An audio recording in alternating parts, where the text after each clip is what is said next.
Bonjour à toutes et à tous. Aujourd'hui, j'ai choisi de vous faire une vidéo qui est l'issue de d'un point commun qui ressort dans le coaching avec mes clients qui s'appelle la confrontation.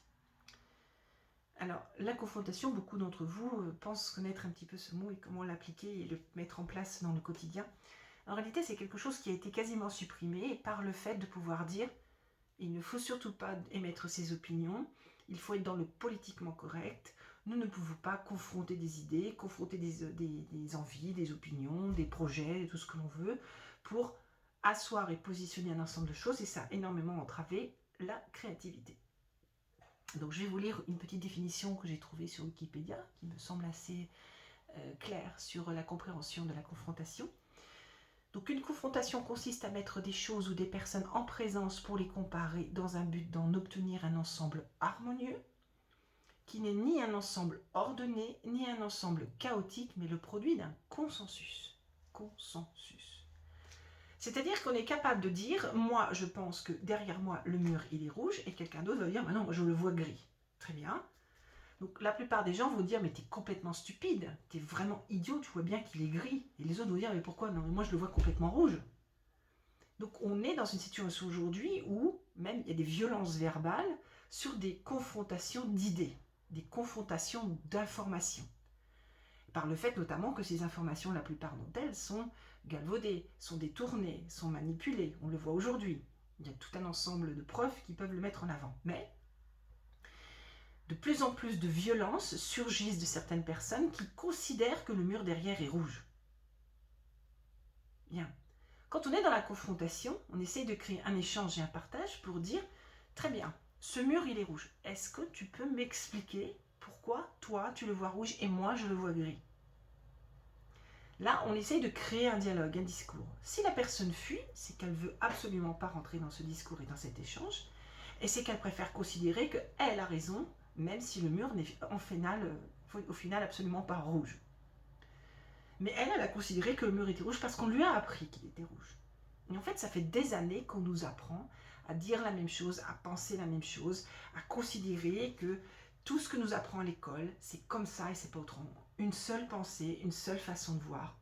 On me pose souvent la question, mais comment tu peux aimer Napoléon alors qu'il a fait des tas de guerres et tout? Mais je suis désolée, il a déclaré aucune guerre. On était déjà en guerre.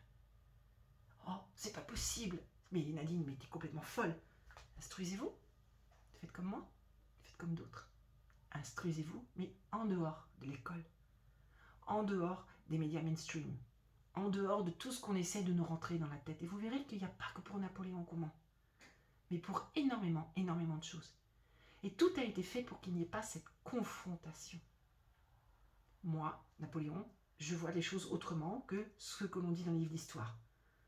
Donc je discute avec certaines personnes, on arrive à échanger, même si nous ne sommes pas d'accord, et parfois nous rentrons dans une confrontation d'idées, de savoir, de connaissances, d'un ensemble de choses, qui aboutissent à un consensus. Il n'y a pas forcément de gagnant ou de perdant, mais on aboutit à, dans une harmonie, il n'y a pas de conflit, on évite le conflit, on évite les crises, on évite les insultes ou quoi que ce soit, parce que nous sommes des gens intelligents qui sont capables de parler de différences sur des sujets différents les uns des autres.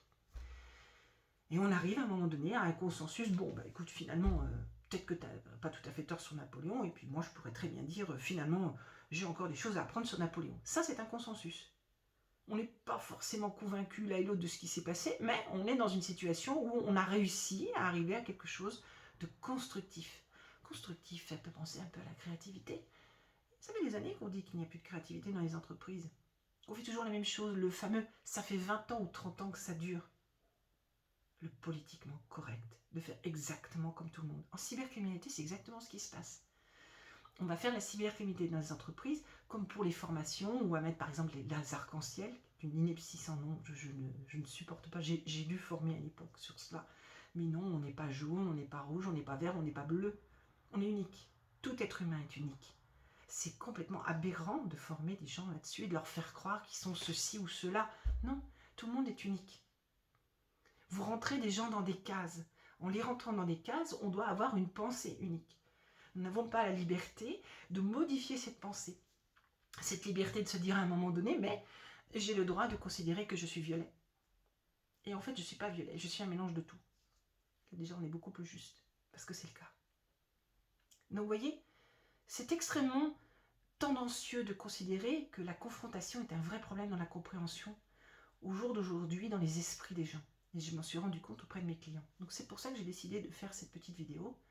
Ces confrontations, c'est quelque chose qui est très positif. Ça n'est pas conflictuel comme la plupart des gens le croient. Ça ne crée pas forcément des conflits. Mais ça crée un dialogue, un discours, un échange, un partage sur des différences. Et l'idée, par les intelligences et le respect et la bienveillance, donc d'être dans l'amour et la connaissance, c'est d'arriver à un consensus. Et ça n'est pas compliqué. Quand on respecte l'autre, quand on peut considérer qu'on ne détient pas la vérité, il y a forcément un consensus. Donc quand moi, je dis certaines choses de droite et de gauche, je fais part de mon opinion sur ce qui se passe aujourd'hui sur les réseaux sociaux, et qu'on me traite de, je cite, tâche, S-A-L-O, vous voyez ce que je veux dire. Quoi d'autre, abruti, pauvre conne, je sais plus, hein, des tas de noms d'oiseaux. Oui, peut-être, ok, mais vous ne m'avez pas prouvé. Pourquoi vous dites cela? Ça ne m'intéresse pas, vous ne me l'avez pas prouvé.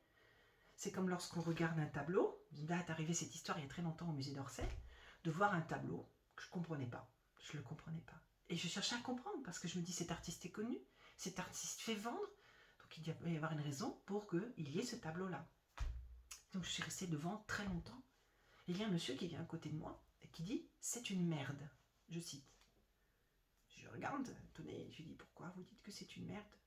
Ben, c'est une merde ce tableau. Je dis « bah oui, vous ne l'aimez pas visiblement ». Il me fait « non ». Je dis « écoutez, qu'on l'aime ou qu'on l'aime pas, il est là.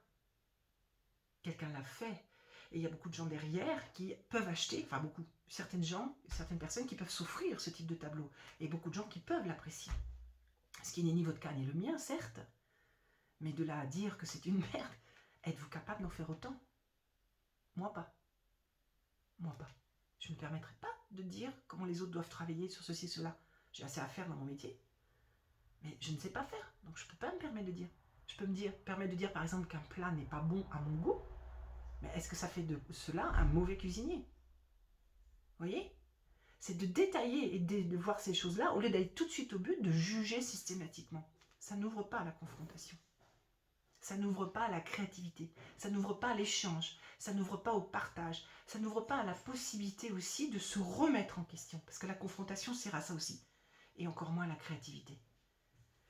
Donc j'ai voulu faire cette petite vidéo parce que j'ai une accumulation ces derniers temps de clients en coaching qui se posaient ces questions, qui pensaient mélanger confrontation avec conflit, avec oh faut pas que je dise ceci, faut pas que je dise cela, mais tout peut se dire, tout peut se dire.